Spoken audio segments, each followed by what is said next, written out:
Antes de eu falar, eu gostaria de ler aqui em 1 Coríntios, capítulo 7, que eu acho que tem muito a ver com o tema. 1 Coríntios, capítulo 7, e o versículo 32, que diz: bem quisera eu que estivesse sem cuidado. O solteiro cuida das coisas do Senhor, em como há de agradar ao Senhor. Mas o que é casado cuida das coisas do mundo, em como há de agradar a mulher. Paulo aqui, né, ele, no capítulo 7, ele está tratando sobre a questão do casamento. E aí ele fala sobre essa devoção a Deus, essa voltar-se para a obra de Deus no período do solteirismo. Então, qual é o conselho de Paulo aqui para a gente? No período de estar solteiro, é quando você vai voltar-se para Deus, você vai estudar, você vai trabalhar na obra de Deus. Então, esse é um dos períodos que você mais deve investir no reino de Deus. Entretanto, o pastor Newton ele falou sobre como é essa questão de conciliar. Aí eu uso das palavras de Átila.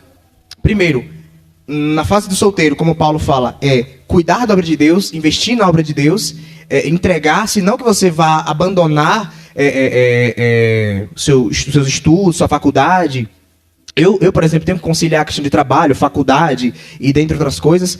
E quando você faz isso, você concilia primeiro sua entrega à obra de Deus e coisas seculares. Eu acredito que quando você for ter a atitude de casar, então já vai ser uma outra realidade. Mas como você já se preparou antes, você vai saber lidar, como dividir. E é necessário compreender, né? Que nem no livro que nós lemos, o doutor, que é pastor também, Martin Lloyd Jones, ele fala sobre o pregador numa visão, esqueci agora a expressão, mas é tipo viver apenas para isso. Eu esqueci agora a expressão que ele utiliza. Integral, né? Um pregador nem ação integral.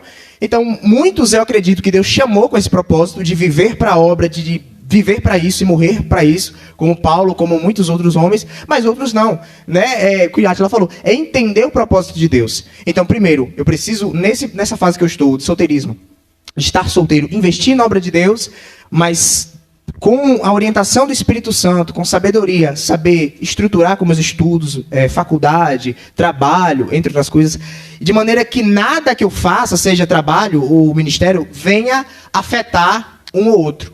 E quando for a questão do casamento, eu vou ter maturidade, se eu vou viver para o ministério ou se eu vou conciliar ministério, casamento, trabalho e entre outras coisas. José.